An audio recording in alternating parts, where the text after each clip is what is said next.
बहुत बहुत साधुवाद आदरणीय मंच संचालक साहब। साथियों, आज बहुत ही हर्ष का विषय है कि राजस्थान ग्रामीण बैंक का SC ST कर्मचारियों का जो परिषद है उसका पहला अधिवेशन यहाँ पर हो रहा है। और मैं आप सभी को, जो आप लोगों ने उद्देश्य बनाया है, इस परिषद का लक्ष्य निर्धारित किया है, उसको आप सहर्ष प्राप्त करें, आसानी से प्राप्त करें, कोई विघ्न ना आए, इसके लिए मैं आप सभी को अपनी ओर से मंगल कामना प्रेषित करता हूँ। साथियों, मैं ये सोच रहा था कि मुझे क्या बोलना चाहिए, क्या नहीं बोलना चाहिए, क्योंकि सत्य बोलने पर जो लोग सत्य पर आधारित नहीं होते हैं या जिनका जीवन सत्य पर आधारित होकर नहीं चल रहा होता है, सत्य के उद्घाटित होते ही उनको अपमान महसूस होता है और वो शब्द चुभने लगते हैं, बुरे लगते हैं। लेकिन परम पूज्य बाबा साहब डॉक्टर भीमराव अम्बेडकर जब मैं देखता हूँ तो उन्होंने सामने जो जनता बैठी है, जो उनको सुनने के लिए आई है, उन्हें क्या पसंद है और क्या नहीं पसंद, इस बात पर कभी गौर नहीं किया। लेकिन एक बात उन्होंने अपने दिमाग में जरूर रखी कि ये जो सामने जनता मुझे सुनने आई है, मैं इस जनता का कल्याण कैसे कर सकता हूँ। तो जिन बातों से जनता का कल्याण हो और जो बातें लोगों के लिए जरूरी हों, वो बातें हमें जरूर बोलनी चाहिए। निश्चित तौर पर आप सभी लोगों ने बड़ी मेहनत परिश्रम के साथ में नौकरियां प्राप्त की हैं, इसमें मुझे कोई संदेह नहीं है। लेकिन जब मैं सोचता हूं कि ये मेहनत, ये परिश्रम संविधान से पहले हमारे बाप दादा बहुत करा करते थे, कोई कमी नहीं थी, लेकिन उन्हें नौकरियां नहीं मिला करती थी, काम धंधे नहीं मिलते थे, वो मान सम्मान नहीं मिला करता था। और अब संविधान के माध्यम से हमें ये सब मिलने लगा है और मैं ये देख रहा हूँ कि संविधान भी अपनी शायद उम्र पूरी करता हुआ दिखाई दे रहा है और ऐसा लग रहा है कि संविधान खत्म होता जा रहा है। संविधान का गाना तो हम बहुत गा रहे हैं, लेकिन संविधान के प्रति शायद हम चिंतित नहीं हैं।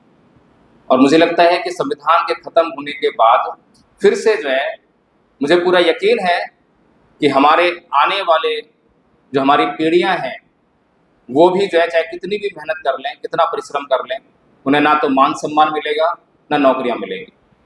तो इसलिए वर्तमान परिस्थितियां हमारे लिए बहुत महत्वपूर्ण हो जाती हैं। अगर आज हमने वर्तमान परिस्थितियों में वर्तमान समस्याओं को अगर हमने नहीं समझा, तो हमारे लिए ये बहुत मुश्किल हो जाएगा कि हम आने वाले भविष्य के लिए कुछ ऐसा करके जाएं जिससे कि उनकी मुसीबतें कम हों या उनको मुसीबतों का सामना ना करना पड़े। अभी मैं मंच पर जो बोर्ड लगा है उस पर लोगो देख रहा हूँ, पोडियम पे भी सामने लगा हुआ है, आपके लोगों में है। उसमें लिखा है, शिक्षित बनो, संगठित रहो और संघर्ष करो। मैंने इस पर बहुत चिंतन किया और मैंने ये देखा कि बाबा साहेब के जो असली शब्द हैं, सही शब्द ये नहीं है। बाबा साहेब के शब्द हैं एजुकेट, एजुटेट एंड ऑर्गेनाइज। और अंग्रेजी के शब्दों में और हिंदी के शब्दों में बड़ा फर्क है। मैं एक ही शब्द को लेकर जो है फर्क बताने का प्रयास करूंगा, बाकी का नहीं, क्योंकि समय का भी देखना पड़ेगा, समय के भी उस महत्व को समझना पड़ेगा। जब हम हिंदी में बोलते हैं शिक्षित बनो, तो इसका मतलब समाज ने लगाया कि हमें शिक्षित होना है, तो सारा समाज शिक्षित होने में लग गया।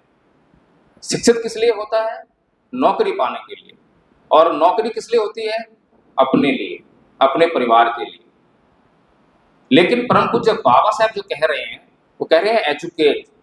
एजुकेट का हिंदी में अर्थ होगा शिक्षित करो। बड़ा फर्क है। अगर मैं शिक्षित बनने की बात करता हूं तो समाज के साधनों संसाधनों का इस्तेमाल करके मैं शिक्षित होता हूं, और मैं शिक्षित होता हूं अपनी नौकरी पाने के लिए, अपने परिवार के लिए, अपने रिश्तेदारों के लिए। लेकिन जब मैं शिक्षित करो की बात करता हूं तो मेरे पास जो भी साधन और संसाधन है उसका इस्तेमाल करके मैं समाज को शिक्षित करने की बात करता हूं। दोनों में फर्क है। एक में त्याग है, एक में निजी स्वार्थ की पराकाष्ठा है। तो जब हमारा उद्देश्य ही उसी में जब कमियां नजर आएंगी, उसमें ही कमियां आ जाएंगी, तो हमें सही चीजें कहाँ से मिलेंगी। बहुत चिंतन किया, बहुत जोर लगाया दिमाग पर कि भाई जब बाबा साहेब डॉक्टर भीमराव अंबेडकर इस समाज के लिए कार्य कर रहे थे तो एक ही अकेले अंबेडकर थे। कोई हमारे पास 10-20 हजार अंबेडकर नहीं थे, एक ही थे। लेकिन एक अकेले अंबेडकर के सामने देखें तो दुश्मनों की फौज खड़ी थी। और वो दुश्मन भी कैसे हैं, बहुत ही हर बात से माहिर दुश्मन, जो उनके हर कदम पर बाधाएं पहुंचा रहे हैं, रुकावटें दे रहे हैं। लेकिन उनसे भी लड़कर संघर्ष करके वे हमें संविधान देने में कामयाब हो गए। संविधान में हमें हर हक अधिकार हमें दे दिया। लेकिन आज 70 साल के बाद जब इस समाज में लाखों करोड़ों लोग पढ़े लिखे हैं तो चारों तरफ से आवाज आ रही है कि संविधान खतरे में है, हमारा सब कुछ खतरे में है। निश्चित तौर पर खतरे में है, मैं ये नहीं कह रहा खतरे में नहीं है, लेकिन इस खतरे के लिए जिम्मेदार कौन है, इस बात पर हम चिंतन मनन नहीं करते।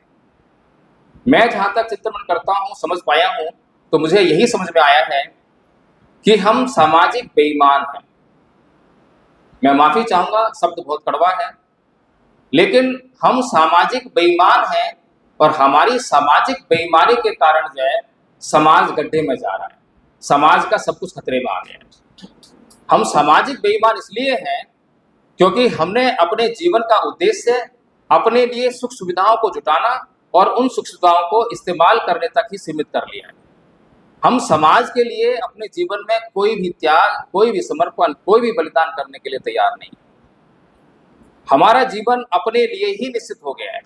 तो जब हम सभी अपने अपने लिए जिएंगे और समाज के लिए कुछ भी नहीं करेंगे तो मुझे लगता है कि ये सब समस्याओं का सामना हमें करना ही पड़ेगा। अभी पूर्व वक्ता बता रहे थे कि किस प्रकार से बैंक कर्मचारियों को, विशेष तौर पर SC ST के विशेष कर्मचारियों को जो है किस प्रकार से ट्रांसफर जैसी समस्याओं का सामना करना पड़ता है। ट्रांसफर तो होता है, लेकिन ट्रांसफर में किस प्रकार से भेदभाव का सामना करना पड़ता है।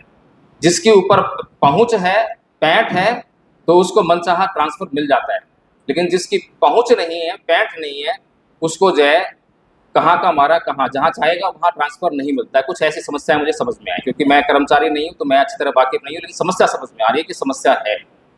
ये समस्या मानसिक बेईमानी की समस्या है और इस मानसिक बेईमानी का इलाज इस संसार के महानतम महापुरुष तथागत बुद्ध ने बड़ी बेहतरीन तरीके से देने का प्रयास किया। और परम पूज्य बाबा साहेब डॉक्टर भीमराव अंबेडकर ने भगवान बुद्ध की शरण जाकर हमें भी हमारा मार्गदर्शन किया कि हमें भी जो है भगवान बुद्ध की शरण जाना चाहिए।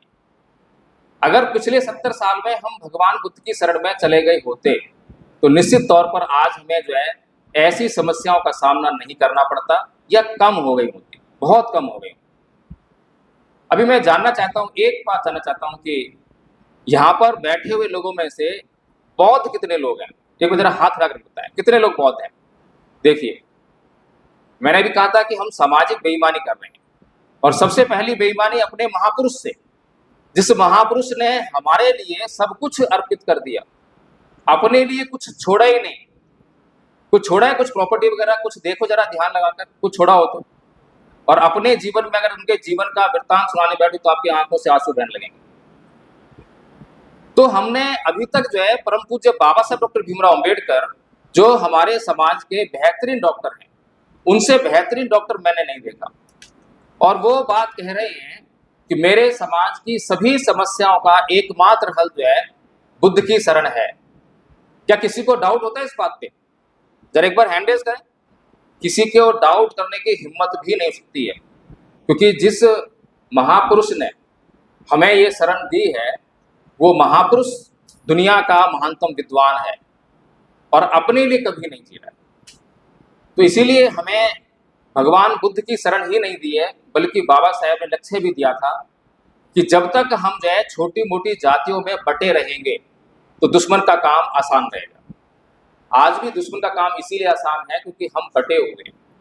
और हमें इकट्ठा होने का जो मूल मंत्र दिया वो भारत को बुद्धमय करने का दिया कि भारत को बुद्धमय कर लो, जैसे छोटे मोटे नदी नाले अपना अस्तित्व खत्म करके महासमुद्र का निर्माण करते हैं और वहां पर कोई नदी नाले का नाम शेष नहीं रह जाता, इसी प्रकार से अपनी छोटी मोटी जातियों को जब खत्म करके आप जब बौद्ध बन जाएंगे तो महासमुद्र हो जाएंगे, आपकी सभी समस्याओं का हल हो जाएगा। लेकिन पिछले 70 साल में हम लोग जो है उस दिशा में कुछ भी आगे नहीं बढ़ पाए हैं। इस बात का मुझे बड़ा खेद है और इस बात के लिए हम स्वयं जिम्मेदार हैं। तो मैं, क्योंकि समय कम है, बातें तो मेरी जो है घंटों घंटों तक रहती हैं। यूट्यूब पर वीडियो भी अगर आप देखना चाहेंगे तो एडवोकेट जय भीम प्रकाश यूट्यूब पे अगर डाल देंगे तो बहुत सारे वीडियोज आ जाएंगे।